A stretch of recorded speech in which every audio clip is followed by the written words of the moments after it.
Hello everyone, welcome to doctor Royce classes. আজকে আমরা চলে এসেছি ক্লেফট সেন্টেন্সেস নিয়ে।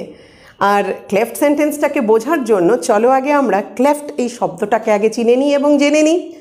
ক্লেফট মানে divided, like this man has a cleft চিন, ডিভাইডেড চিন। তো এবার আমরা বুঝবো ক্লেফট সেন্টেন্সেস কীভাবে ব্যবহার হয় বা কীভাবে আমরা ক্লেফট সেন্টেন্স তৈরি করতে পারি। এবং ক্লেফট সেন্টেন্সকে আরেকটু ভালো করে ইলাবোরেটলি বোঝার আগে আমরা শুরু করব একটা কনভারসেশন দিয়ে। আমরা এখানে দেখব এ অ্যান্ড বি দুজন পার্সোনালিটির মধ্যে একটা ডায়ালগ। চলো দেখি আগে, আর খেয়াল রাখবে কনভারসেশনটা একটু মাইনিউটলি শুনবে এবং দেখবে কেমন। A, how was the party last night? B replies, yes, nice. A says, I heard she lost her wallet in the party. B replies, her wallet? No, she lost my wallet. তো এখানে আমাদের এই কনভারসেশনটা বেশ normal and standard, তাই তো? কিন্তু খেয়াল করবে এই কনভারসেশনের লাস্ট পার্টটাকে। আমরা দেখতে পাচ্ছি বি রিপ্লাই করছে, no, she lost my wallet. এবার she lost my wallet, এটা একটা বেসিক নর্মাল সেন্টেন্স প্যাটার্ন, যেখানে আমরা দেখতে পাচ্ছি subject followed by verb and then object. she is the subject, lost verb, my wallet object। কিন্তু আমি চাইছি এই ব্যাপারটাকে আরেকটু এমফেসাইজ করতে, যে তুমি এতক্ষণ জানতে যে সে তার ওয়ালেট হারিয়েছে। আরে না রে বাবা, সেটা তো আমার ওয়ালেট যেটা হারিয়েছে। আমি কি করতে চাইছি? এমফেসাইজ করতে, একটু জোর দিতে, বা বলতে পারো আমি তাকে কারেক্ট করতে চাইছি। আই মিন বি একে কারেক্ট করতে চাইছে। এবার যদি একে কারেক্ট করতে হয়, এখানে কাউকে কারেক্ট করতে গেলে বা নিজের সেন্টেন্সটাকে এমফেসাইজ করতে গেলে আমরা সেন্টেন্সটাকে কি করে লিখতে পারি? আরেকটু কি চেঞ্জড ওয়েতে লেখা যায়, যাতে আমাদের কথাটা বেশ স্ট্রং হয় বা বেশ সাপোর্ট পায়? তাহলে চলো দেখি এই সেন্টেন্সটাকে আরেকটু স্ট্রংলি সাপোর্ট করবার জন্য আমরা কি বলতে পারি। বলতে পারি, it was my wallet that she lost. তাই তো? সেন্টেন্সটাকে স্টার্ট করছি ইট দিয়ে। এটা ইট ক্লেফট সেন্টেন্সের একটা এক্সাম্পল। ক্লেফট সেন্টেন্স বেশ কয়েক রকমের হয়, যেমন it cleft sentences, WH cleft sentences বা অল ক্লেফট সেন্টেন্সেস। এই সেন্টেন্সটাকে ইট ক্লেফট সেন্টেন্স বলছি কারণ এই সেন্টেন্সটা শুরু করলাম আমরা ইট দিয়ে। আর মনে রাখতে হবে এই ইটের পরে কিন্তু সবসময় সিঙ্গুলার ভার্ব যাবে। দেখো, মনে হতেই পারে যে আমাদের এই ধরনের সেন্টেন্স বলার প্রয়োজনটা কি। আমাদের এই ক্লেফট সেন্টেন্সগুলো যেমন স্পোকেন ইংলিশে ব্যবহার হয়, ঠিক তেমন রিটেন ইংলিশেও ব্যবহার হয়। কিন্তু খেয়াল করবে আমরা স্পোকেন ইংলিশে আমাদের ভয়েস মডুলেশন, এক্সপ্রেশন, জেস্টার সব কিছু দেখাতে পারি, but in case of written English সেটাকে আমাদের কথাগুলোকে আরও বেশি জোরদার, আরও বেশি স্ট্রং, আরও বেশি এমফ্যাটিক করবার জন্য এই ধরনের ক্লেফট সেন্টেন্সেসের ব্যবহার কিন্তু বেশ কাজের। তাই আমি যখন এই কথাটা বলছি, it was my wallet that she lost, তার মানে এখানে আমি জোর দিয়ে বোঝাতে চাইছি ওয়ালেটটা ওর নয়, আমার ওয়ালেটটা ও হারিয়েছে। আরেকটা এক্সাম্পল নিই চলো, আরেকটা কনভারসেশনের মধ্যে দিয়ে। A says to B, we met mister Das last Sunday, right? B replies, last Sunday? We met him last Saturday. এই যে কনভারসেশন, এখানে যদি বি আরেকটু এমফেসাইজ করে একে বলতে চায় গত রবিবার নয়, গত শনিবার সে দেখা করেছে, কিভাবে বলতে পারে?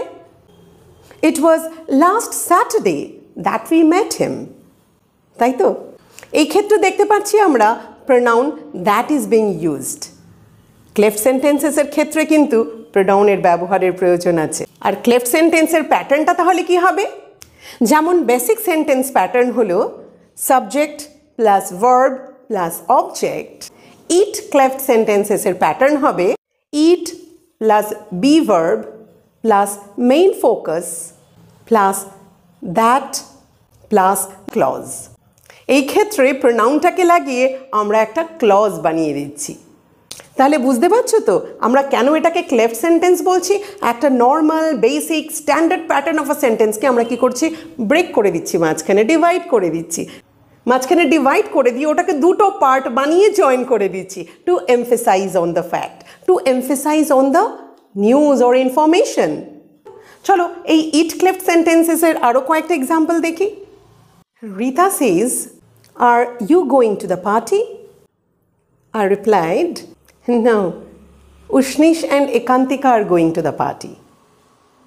আমি এই জায়গাটাতে যদি একটু জোর দিয়ে বলতে চাই যে তোমার কাছে যে ইনফরমেশনটা আছে সেটা একদমই ভুল, আমার যাওয়ার কোনো কথাই নেই, আমি এখানে কি করব, রিতাকে কারেক্ট করব, বা আমার কথা দিয়ে আমি এমফেসাইজ করতে চাইবো এই ফ্যাক্টটা যে আমি নই গো, আমার ছেলে মেয়ে, I mean Ushnish and Ekantika, they are planning to go for the party. তাহলে কি বলবো to make it a cleft sentence?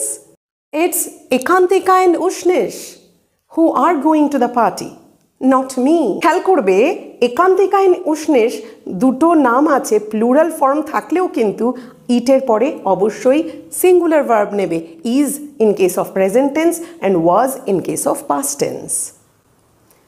একান্তিকা and উষ্ণিশকে সাপোর্ট করে যেই ভার্বটা আসবে সেটা হচ্ছে আর। এবার তোমরা খেয়াল করবে আমরা যখন একটা বেসিক স্ট্যান্ডার্ড সেন্টেন্সকে ক্লেফট সেন্টেন্সে আমরা ক্লেফট সেন্টেন্সে আমরা সেটাকে চেঞ্জ করছি, আমাদের কিন্তু একটা প্রোনাউন অ্যাড করতে হচ্ছে। কখনো বা আমরা সেটাকে দ্যাট হিসেবে নিচ্ছি, কখনো আমরা হু হিসেবে নিচ্ছি, তাই তো? এই আরেকটা সেন্টেন্স দেখো, it was the dish cooked by my mother which I relished much, বা যদি আমি বলি it was the dish cooked by my mother that I relished much, দুটোই কারেক্ট। প্রশ্ন এবার আসতে পারে দ্যাট বলবো কি which বলবো? এই ক্ষেত্রে আমি একটা ছোট্ট কথা বলে নিই, যখন আমরা কোনো ইন্ডিভিজুয়াল বা হিউম্যানের কথা বলবো তখন আমরা হু বা দ্যাট যে কোনো একটা ব্যবহার করতে পারি। Who is more formal and that is less formal. Similarly যখন আমরা কোনো নন লিভিং থিংয়ের কথা বলবো তখন আমরা ব্যবহার করতে পারি which or that, which is again more formal and that is less formal। তাহলে ক্লিয়ার হয়ে গেল তোমাদের? চলো এবার আমি আমার পুরনো এক্সাম্পলটাকে টেনে আরেকটু ওটাকে ইলাবোরেটলি জানবো। It was my wallet that she lost, এক্ষেত্রে দ্যাট ইজ প্রোনাউন, তাই তো?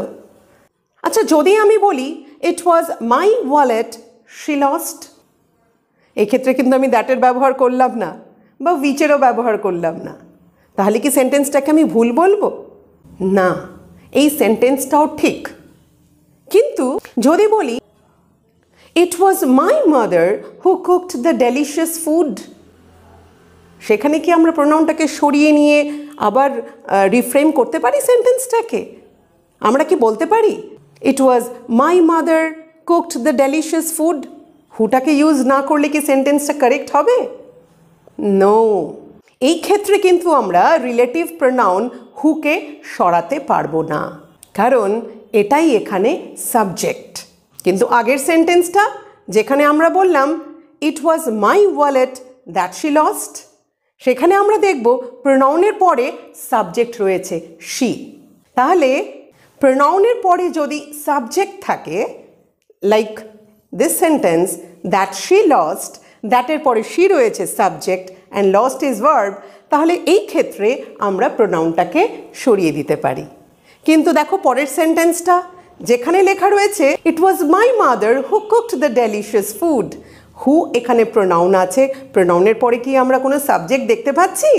নেই, কুকড হচ্ছে সোজা ভার্ব, তাহলে হুটা এখানে সাবজেক্ট হিসেবে কাজ করেছে, আর সাবজেক্টকে তো আমরা কোনোভাবেই সরাতে পারবো না, তাই এই ক্ষেত্রে কিন্তু আমরা হুটাকে সরাতে পারবো না।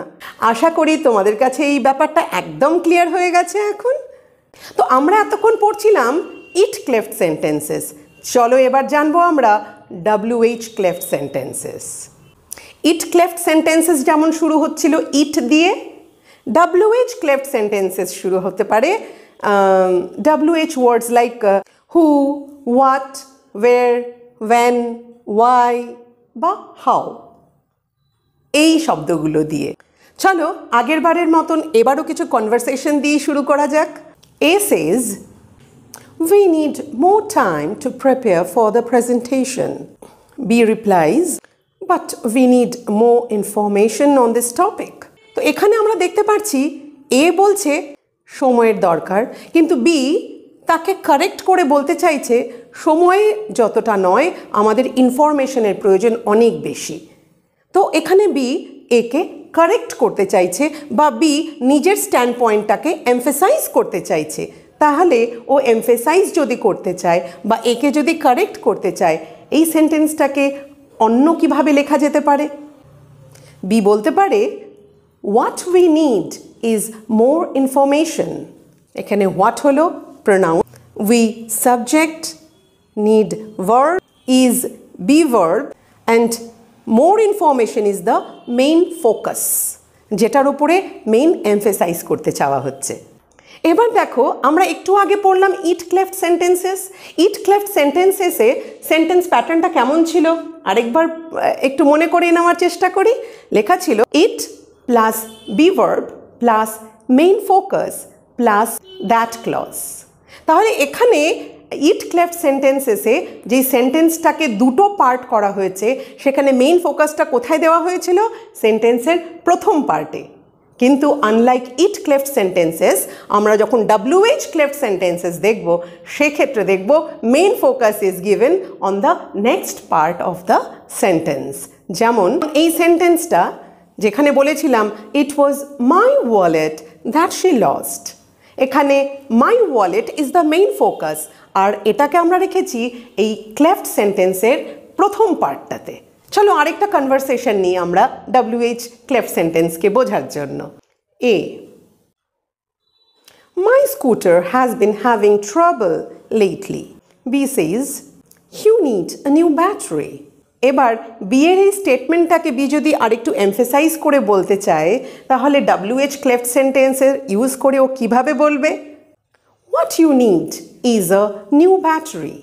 এই ক্ষেত্রে new battery is the main information বা বলতে পারি মেইন ফোকাস, তাই তো? তাহলে আমরা যেটা বলেছিলাম একটু আগেই WH ক্লেফট সেন্টেন্সের স্ট্রাকচার বা ফর্মটাকে একবার দেখে নিই এবং তার সাথে এই সেন্টেন্সটাকে মিলিয়ে নিই। What you need is a new battery. What pronoun, you subject, need verb, is helping verb, be a new battery is the main information, main focus. আচ্ছা দেখো আমরা কিন্তু হোয়াটের জায়গায় অলও বসাতে পারি, তাহলে কি মানেটা কিছু পাল্টে যাবে? চলো দেখি। আসলে WH ক্লেফট সেন্টেন্সেসের ক্ষেত্রে WH ওয়ার্ডগুলো একটু ফর্মাল শোনায়, but if you use all instead of WH words it would be considered as less formal. যেমন এই সেন্টেন্সে যদি বলি what this tea does is to help me sleep, এখানে যদি হোয়াটটাকে সরিয়ে আমি বলি all this tea does is to help me sleep, both are correct. When the use of what makes it more formal, the use of all makes it less formal. বা আরেকটা sentence, I don't know why she was so offended, and so what I did was to ask her the question. এখানে যদি আমি বলি and so all I did was to ask her the question is equally correct, but it is less formal. The mother with the baby looks very tired. What she needs is sleep. হোয়াটটাকে সরিয়ে আমরা বলতে পারি the mother with the baby looks very tired and all that she needs is sleep. ঠিক একই রকম আমরা WH দিয়ে শুরু হওয়া অন্য শব্দগুলো দিয়েও আমরা ক্লেফট সেন্টেন্স তৈরি করতে পারি। যেমন WH who দিয়ে যদি শুরু করি আমরা বলতে পারি who first accused the minister is unknown. When a person should take rest is his personal choice. Where they are is something you need to find out. Why she quit the job is a mystery. How? যেহেতু সাউন্ডটা H হ নিচ্ছে তাই আমরা কিন্তু হাউকেও WH cleft সেন্টেন্সের আওতাতেই ফেলবো। How she survived is an amazing story. Now I'm going to provide you with 5 sentences and you were supposed to rewrite these sentences in the cleft sentence pattern. এবার ভিডিওটাকে কিছুক্ষণের জন্য পজ করো আর অ্যানসারগুলো লিখে ফেলো।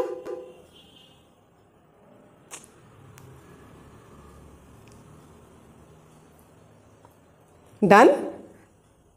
Now here is the answer. You can check it and correct yourself. Hope you enjoyed. Share the video and let your friends also know about cleft sentences. Thank you for watching.